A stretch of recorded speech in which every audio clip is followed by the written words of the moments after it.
¿Tiene usted información oficial por parte de sobre lo que ha sucedido hoy en la cárcel cubana? Es decir, este intento de suicidio, este motín, ¿qué puede proveernos?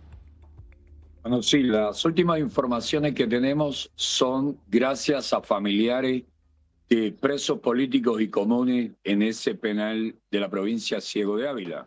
El régimen no se ha pronunciado hasta el momento de manera oficial sobre lo que aconteció durante la tarde, la noche de ayer y la madrugada y la mañana de hoy. Las últimas informaciones que hemos recibido hablan de muchos reclusos heridos porque le dispararon con balas de goma, le aplicaron gases lacrimógenos en abundancia y los fueron sacando y golpeando. Los apalearon a muchísimos de los presos que participaron del motín, de la protesta. Los han estado trasladando hacia otras prisiones, Ajá. principalmente la prisión Kilo 8 en Camagüey, prisión de máxima severidad conocida también como Se me perdió la llave, y hacia la otra prisión camagüeyana eh, cercana a Kilo 8, Kilo 7. Otros, los familiares me dicen que supieron que lo pasaron a una unidad de instrucción penal en Ciego de Ávila porque piensan procesarlo de inmediato. Y lo más dramático es que varias fuentes hablan de que hay varios reclusos muertos y más de una treintena gravemente heridos. Bien, ahora José Daniel, esto que usted nos está comentando es bastante grave y entiendo usted, porque lo conversamos en otras oportunidades, ha denunciado por años la situación en los centros penitenciarios, en las cárceles de Cuba. ¿Qué es lo que hay dentro de las cárceles de Cuba que se diferencia, por ejemplo, de las cárceles del resto de Latinoamérica? Bueno, la primera demostración de que son prisiones totalmente diferentes es que el régimen castrocomunista no permite ningún tipo de monitoreo, ningún tipo de visita, ya sea de la prensa extranjera, ya sea de periodistas independientes o de organizaciones de derechos humanos, de la Cruz Roja Internacional, de Human Rights Watch, Amnistía Internacional. El régimen castrocomunista nunca ha permitido ese tipo de visitas dentro de sus prisiones, y menos durante los últimos años, donde los niveles de crueldad, de violencia, de golpes, tortura, el hambre extrema, las enfermedades, tuberculosis, escabiosis o sarna, los chinches y otras plagas, otros vectores, afectan grandemente a la población penal en general, tanto a los presos políticos como a los presos comunes. Estamos hablando de prisiones donde cuando hay recluidos 1.000 hombres, siempre hay 200, 300 y hasta más prisioneros que están desnutridos, que parecen personas salidas de un campo de concentración nazi en Wow. la década de 1940. No, no, increíble. José Daniel, ¿podemos decir entonces que el régimen cubano utiliza el sistema penitenciario como un mecanismo vil para controlar, para tener control social, para controlar especialmente a los disidentes, que me atrevo a decir sin miedo a equivocarme, es la mayoría de cubanos?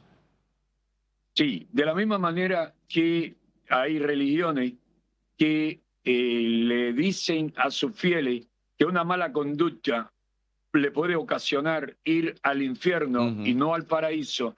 De esa misma manera, el régimen castrocomunista le dice siempre a la población cubana y a la oposición pacífica, si me retas, si te manifiestas en mi contra, Ujú. si haces oposición, te mando al infierno. Y si no crees en el infierno de la Biblia, que narran las Santas Escrituras, acuérdate que en Cuba sí hay un infierno y se llama el sistema penitenciario castrocomunista. Por eso es que ha existido siempre en Cuba tanto temor entre la población de oponerse al régimen porque saben qué va a pasar con ellos en las cárceles de la dictadura. Claro. José Daniel, estuve leyendo sobre la situación en Cuba y aparece un importante nombre. Quiero que sea usted quien nos explique qué es esto. Las avispas negras. ¿Qué rol juegan? ¿Qué son?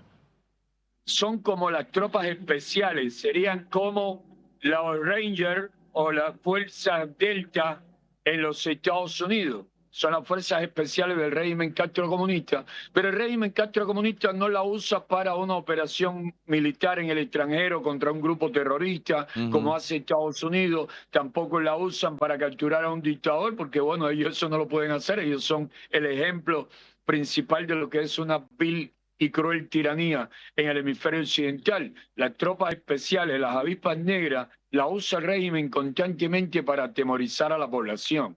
La usan ahora para evitar que los familiares de los presos políticos lleguen a la cárcel de Canaleta en Ciudad de Ávila, la usan para reprimir a los presos que están protestando o estaban protestando en ese penal, la usan para reprimir a opositores pacíficos, protestas masivas de opositores pacíficos, la usaron contra la protesta del 11 de julio de 2021 y la han usado muchísimas veces. La usan incluso en menor cantidad de tropas, de miembros, para operativos, redada contra cuentapropista, transportista privado, siempre que el régimen necesita detener a muchas personas, a varias personas, los usan para atemorizar al resto, para que sepan que no pueden intervenir en defensa de las víctimas porque podrían ser reprimidos por estas temibles fuerzas de la tiranía.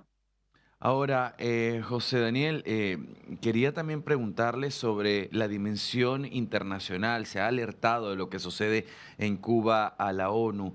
¿Qué tan efectivo ha sido la presión de la ONU? ¿Ha servido de algo? Nunca ha servido de nada. De hecho, hasta cuando el régimen ha sido condenado, el régimen no ha, ni siquiera cuando el Consejo de Derechos Humanos de Naciones Unidas le ha hecho sugerencia, le ha hecho llamado a enmendar su postura en materia de derechos humanos en cuanto a ciertas y determinadas violaciones, el régimen no ha hecho lo más mínimo para cambiar de conducta, para mejorar su proyección.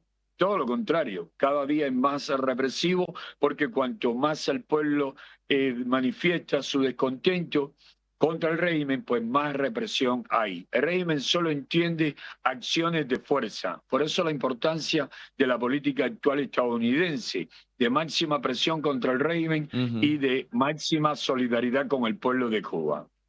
José Daniel, pero estamos hablando de estas presiones porque Estados Unidos, Donald Trump específicamente, no quiere llevar fuerza militar hasta la isla de Cuba. Él dijo, me parece innecesario, el país está cayendo a pedazos solitos, un poco la presión económica para que el país implosione. Pero le pregunto, en medio de esta presión, quienes se ven afectados son los ciudadanos. Es decir, yo me atrevo a pensar que el régimen y su cúpula, con todos los millones que tienen, no están pasando hambre en este momento, ¿o sí? Es una conclusión muy acertada. Recibo diariamente llamadas, mensajes y converso con decenas de cubanos todos los días y me dicen, por favor, que intervengan ya, que se lleven a Canel, que se lleven a Raúl Castro, a su hijo y a su nieto. Pero esto cada día es más insostenible, más duro, más difícil para la mayoría de los cubanos. Los cubanos en su inmensa mayoría saben que el principal culpable de todo lo que ocurre en Cuba en materia de represión, opresión, miseria, hambre extrema, es la dictadura castrocomunista. Por eso prefieren una salida al estilo la operación contra Nicolás Maduro e incluso muchos prefieren una salida al estilo, algo que ocurrió también un 13 de enero, pero de 2020, una salida a lo Qasem Soleimani antes que seguir sufriendo todo lo difícil, todas las penurias, todas las situaciones extremas que impone esa criminal tiranía. José Daniel, quiero por un momento nada más, ya vamos a volver a Perú, a Cuba, quiero bien decir, pero por un momento quiero salirme y pensar en la geopolítica. Donald Trump, por ejemplo, se interesó en Venezuela sabiendo que Venezuela tenía, según ellos, y lo pudimos ver, una deuda con tema petróleo. Pero por encima de esto, también una Venezuela que se estaba convirtiendo en el foco de organizaciones en contra de los Estados Unidos, como Hezbollah, como agentes de Rusia, como agentes de Irak, como agentes de Irán en Venezuela. En este caso, podemos pensar que Cuba es una plataforma de China y Rusia por la cual Estados Unidos estaría interesada o por qué a Estados Unidos le interesaría intervenir para buscar a Díaz-Canel y a la cúpula que usted mencionaba?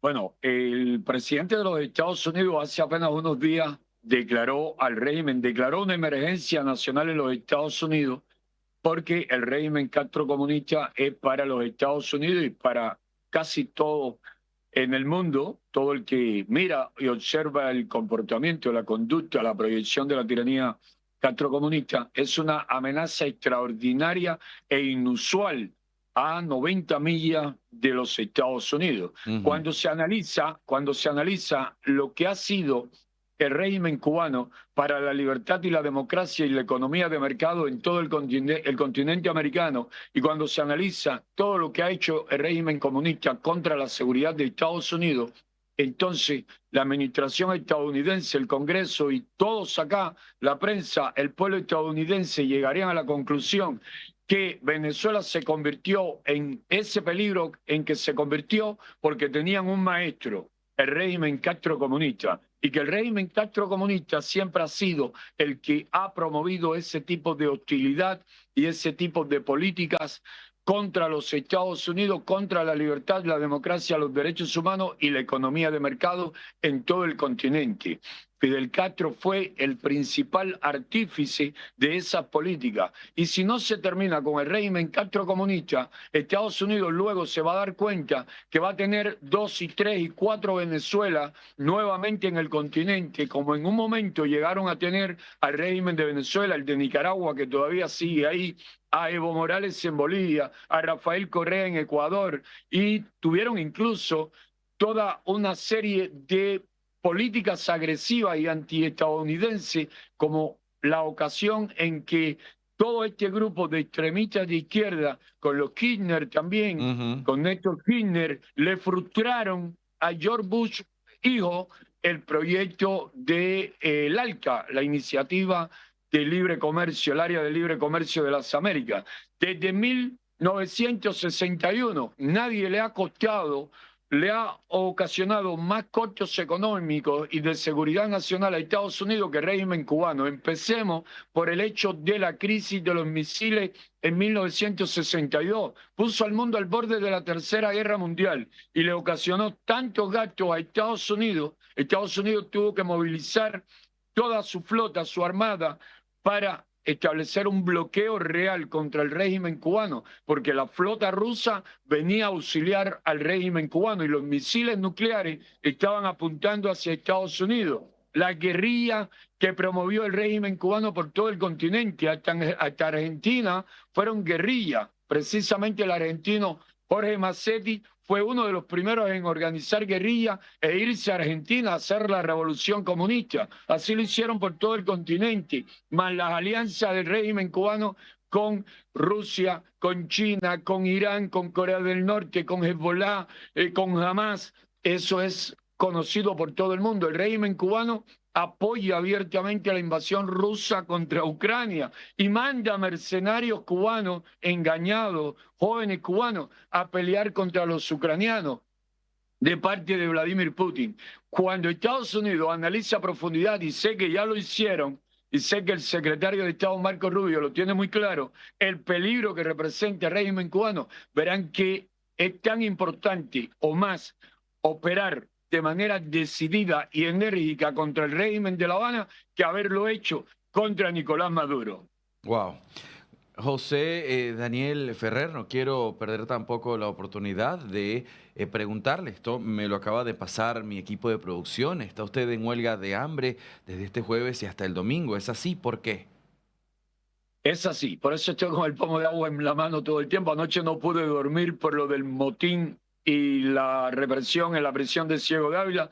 Dormía apenas por minuto, ponía el despertador y dormía 40, 50 minutos. El despertador me llamaba la atención, buscaba ver si había llegado nueva noticia de Ciego de Ávila y hoy ya en la mañana comencé mi ayuno. De hecho, desde anoche, que fue mi última comida, solo agua hasta el domingo, en solidaridad con Roilán Álvarez Renzoler, un preso político, un detenido por motivos políticos, que está en la unidad de operaciones de la policía política en Holguín, en la misma unidad donde tenían o todavía tienen a los jóvenes del Cuartico, del proyecto audiovisual El Cuartico. Roilán Álvarez lleva 20 días en huelga de hambre y el régimen pudiese llevarlo a la muerte, porque es una persona muy firme, tiene 31 años, 32 años, un hijo de 10 años.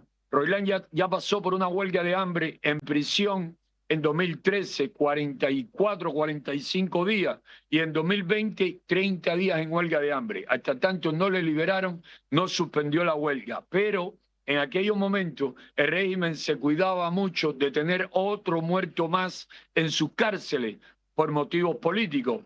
Y ahora, como el régimen está tan agresivo, tan represivo, porque el pueblo cada vez se manifiesta con más energía y quieren contener las protestas ciudadanas, el régimen es capaz de llevar a este santiaguero a la muerte antes que ceder nuevamente y darle la libertad por una huelga de hambre. Por eso estoy tratando de solidarizarme al menos con 3 días en huelga de hambre, porque tengo muchas responsabilidades y compromisos. De mis gestiones dependen muchas cosas para los presos políticos, para sus familiares, para los activistas que tenemos en Cuba, los que tenemos en prisión, los que están bajo detención, que el número crece de día en día. Por eso solo estaré aquí en el parqueo del Museo Americano de la Diáspora Cubana, al aire libre, a la vista de todo el que quiera venir y pasar por aquí, sin alimento ninguno, hasta el domingo después de las 9 de la mañana. José Daniel Ferrer, líder opositor cubano, defensor de los derechos humanos, gracias por esta información, por el panorama que nos brinda, un panorama que hoy es bastante oscuro, pero como la misma naturaleza nos ha mostrado, después de la oscuridad es cuando llega el amanecer. Ojalá y eso sea lo que suceda en su país. Gracias, así va a ser, así va a ser. Le estamos muy agradecidos.